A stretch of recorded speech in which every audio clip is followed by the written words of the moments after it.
अस्सलाम वालेकुम viewers, C plus plus के अंदर ऑब्जेक्ट ओरिएंटेड प्रोग्रामिंग की एक न्यू वीडियो में हाजिर हूँ। आज की इस वीडियो के अंदर मैं आपको तीन चीज़ों के बारे में बताऊँगा। नंबर एक, क्लास के मेंबर फंक्शंस को हम किस किस तरह से डिफाइन कर सकते हैं। Number two, data abstraction and number three, getter and setter function. तो सबसे पहले हम देख लेते हैं कि हम क्लास के मेंबर फंक्शंस को किस किस तरह से डिफाइन कर सकते हैं। यहाँ पे एग्जाम्पल के तौर पर मैं एक क्लास बना लेता हूँ कार की। कार के हम एट्रीब्यूट्स लिख लेते हैं, दो एट्रीब्यूट्स हम लिख लेते हैं कार के अभी समझने के लिए। वैसे तो बहुत सारे एट्रीब्यूट्स हो सकते हैं, स्ट्रिंग, नंबर। ठीक है व्यूअर्स, ये दो बेसिक से हमने कार के एट्रीब्यूट्स ले लिए। इनको मैं प्राइवेट के अंदर लिख देता हूँ। प्राइवेट एक्सेस स्पेसिफायर के अंदर जो चीज़ हम लिखते हैं वो सिर्फ क्लास के अंदर आपको एक्सेस हो सकती है। इस चीज़ का आपको पता होगा अगर आपने लास्ट वीडियो देखी है। उसके बाद पब्लिक में हम मेंबर फंक्शन लिख लेते हैं कलर की वैल्यू सेट करने के लिए। ठीक है, तो उसके लिए हम यहाँ पे एक फंक्शन डालते हैं वॉइड सेट कलर। ठीक है व्यूअर्स, और यहाँ पे हम एक पैरामीटर पास कर लेते हैं जो मेन से वैल्यू पास करके और ये जो है इस वेरिएबल को सेट करेगा।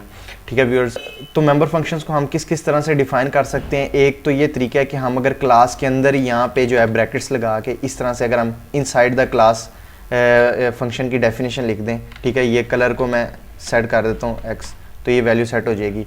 इस तरह से भी हम कर सकते हैं। और दूसरा तरीका ये है कि आउटसाइड द क्लास, ठीक है, एक ऑपरेटर है स्कोप रेजोल्यूशन ऑपरेटर, जिसके ज़रिए आउटसाइड द क्लास हम ये मेथड्स की डेफिनेशन लिख सकते हैं। ठीक है, तो उसके लिए हमें क्या करना पड़ता है, सबसे पहले हमें जो है ना यहाँ पे क्लास की एक प्रोटोटाइप लिखनी पड़ती है। ठीक है, क्लास की प्रोटोटाइप किस तरह से लिखते हैं, यहाँ पे ये सिर्फ इतना।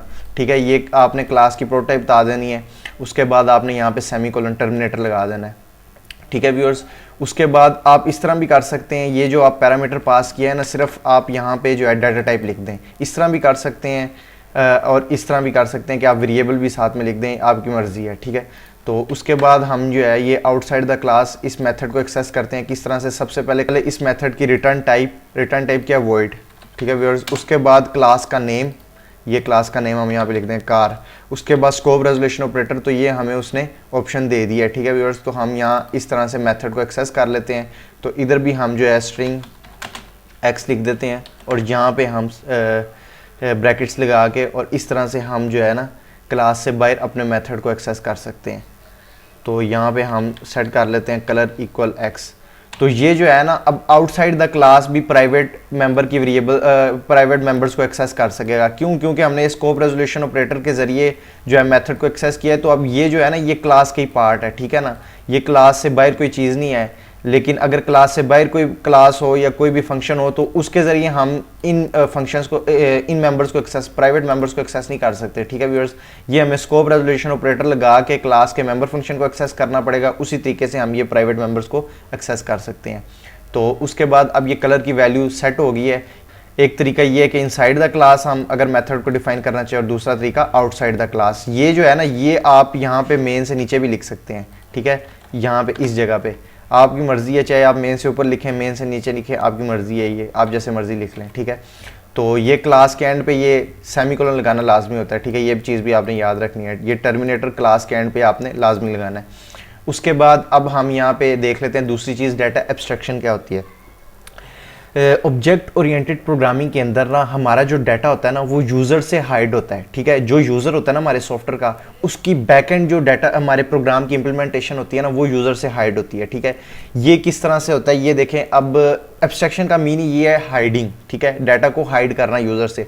लाइक एक कार है या किसी भी चीज़ की, एक मोबाइल की एग्जांपल ले लें। ठीक है, तो जो मोबाइल का एंड यूज़र है ना, जो मोबाइल को चला रहे हैं, हमें इसकी बैक की इंप्लीमेंटेशन से कोई फ़र्क नहीं पड़ता। ठीक है, किस तरह से ये मोबाइल बना है, इसके अंदर रैम, हार्ड डिस्क, इसके अंदर जो मल्टीपल चिप्स हैं वो किस तरह से वर्क कर रही हैं, हमें उससे कोई लेना देना नहीं है। हमें सिर्फ लेना देना किससे है कि हमारा मोबाइल वर्क किस तरह से कर रहा है, हमारी जो फ्रंट पे हम जो है इंटरफेस यूज़ कर रहे हैं, उसका जो चीज़ें हम उसके ऊपर कर रहे हैं, हमें उससे मतलब है।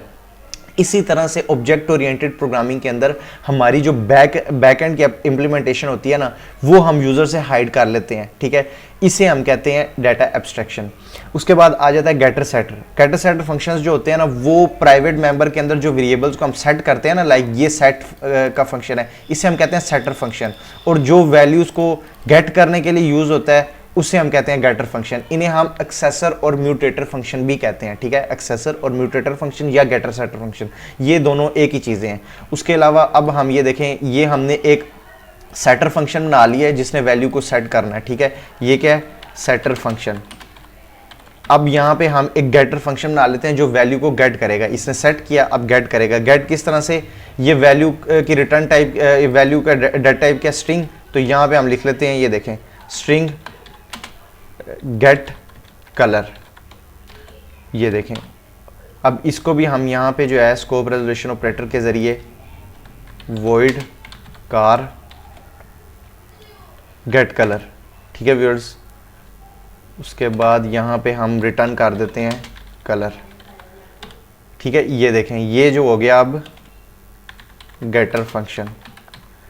अब ये गेटर सेटर फंक्शन क्या कर रहे हैं, ये वैल्यू को सेट कर रहा है एक फंक्शन सेटर फंक्शन, और गेटर फंक्शन वैल्यू को गेट कर रहा है, ठीक है व्यूअर्स। इस तरह से ये जो है ना, ये डाटा एब्स्ट्रैक्शन का मेन रूल है कि हम गेटर सेटर के जरिए अपने फंक्शंस क्रिएट करें, ठीक है, और वैल्यूज को सेट करके उसके बाद गेट कर लें, ठीक है, अपनी मर्जी से, जिस तरह भी हमारी रिक्वायरमेंट्स हो। अब यहाँ पे हम जो है कार का एक ऑब्जेक्ट क्रिएट कर लेते हैं। कार लाइक हम समझ लें, कोई भी ले लें, BMW, ठीक है viewers. BMW dot set colour, sorry ये गेट कलर कर लिया, BMW डॉट सेट कलर। यहाँ से हम कलर पास कर देते हैं ब्लू। अब ये सेट कर देगा वेरिएबल को। अब हम इसे गेट करते हैं सी आउट, क्योंकि वो रिटर्न करेगा। यहाँ से जो हमारा फंक्शन है वो रिटर्न करेगा यहाँ पे वैल्यू, तो हम इसे यहीं पे सी आउट करा लेते हैं, ठीक है। C out BMW dot get colour, ठीक है व्यूअर्स। अब हम इसे एग्जीक्यूट करते हैं। एरर क्या आ रहा है, सॉरी यहाँ पे ये देखें, ये जो रिटर्न टाइप है ना, हमने वर्ड लिख दिया, ठीक है, जबकि इस मेथड की रिटर्न टाइप स्ट्रिंग थी। तो यहाँ पे हम चेंज कर लेते हैं स्ट्रिंग। अब इसे दोबारा से एग्जीक्यूट करते हैं, तो ये देखें ये वर्क कर रहा है, ये देखें ब्लू स्क्रीन के ऊपर आ गया। इसी तरह से हम चाहें तो ये नंबर भी जो है क्या नाम है सेट कर सकते हैं, ठीक है व्यूअर्स। यहाँ पे एक और मेथड बना लिया नंबर के लिए, वॉइड सेट नंबर। यहाँ पे नंबर की टाइप क्या है, स्ट्रिंग x। उसके बाद ये देखें, ये अब मैं दूसरे तरीके से भी आपको बता देता हूँ। यहाँ पे हम सिर्फ ये डेट टाइप लिख दें अगर, ठीक है, तो यहाँ पे इसको गेट करने के लिए भी एक बना लें, स्ट्रिंग गेट नंबर, ठीक है व्यूअर्स। अब यहाँ पे हम इन दोनों मेथड्स को डिफाइन भी कर लेते हैं क्लास से बाहर। यहाँ पे सबसे पहले रिटर्न टाइप, उसके बाद क्लास का नेम, स्कोप रेजोल्यूशन ऑपरेटर, और ये सेट नंबर हो गया, ठीक है व्यूअर्स। यहाँ पे हम इसे रिमूव करके यहाँ पे ब्रैकेट्स लगा देते हैं और नंबर को सेट कर लेते हैं। यहाँ पे हम एक वेरिएबल ले लेते हैं x, उसके बाद नंबर इक्वल x हो गया। उसके बाद इसी तरह से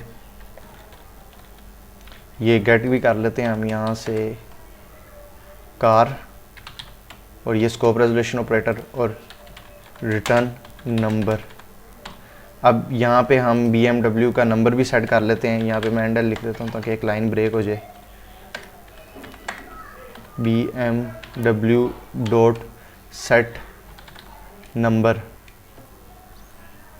यहाँ से नंबर हम पास कर देते हैं GLEW24। यहाँ पे अब हम इसे गेट भी कर लेते हैं, C out BMW dot get number. यहाँ पे अब हम इसे एग्जीक्यूट करते हैं, ठीक है व्यूअर्स। तो ये हमारा नंबर भी सेट हो गया। तो ये देखें LEW24, ठीक है व्यूअर्स।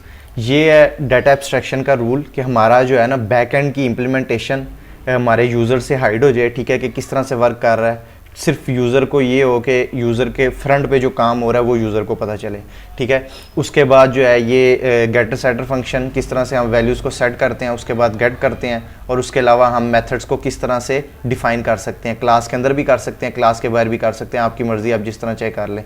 लेकिन ये जो क्लास के बाहर वाला तरीका है ना स्कोप रेजोल्यूशन ऑपरेटर के ज़रिए, ये ज़्यादा बेहतर प्रैक्टिस है, ठीक है। इससे हमारे जो है ना प्रोग्राम की एक अच्छी लुक बन जाती है और खिचड़ी नहीं बनती, ठीक है, समझ आती है प्रोग्राम की, और बेहतर तरीके से हम जो है ना इसके अंदर चेंजिंग्स या मॉडिफिकेशन भी कर सकते हैं और डिबगिंग भी कर सकते हैं, ठीक है व्यूअर्स। आज की इस वीडियो के लिए इतना ही था। अगर आपको वीडियो पसंद आई है तो चैनल को सब्सक्राइब कर लें और साथ में बेल आइकन भी दबा दें। अगर आपका कोई क्वेश्चन हो तो आप कमेंट में पूछ लें। तो मिलते हैं फिर नेक्स्ट वीडियो में। अल्लाह हाफिज़।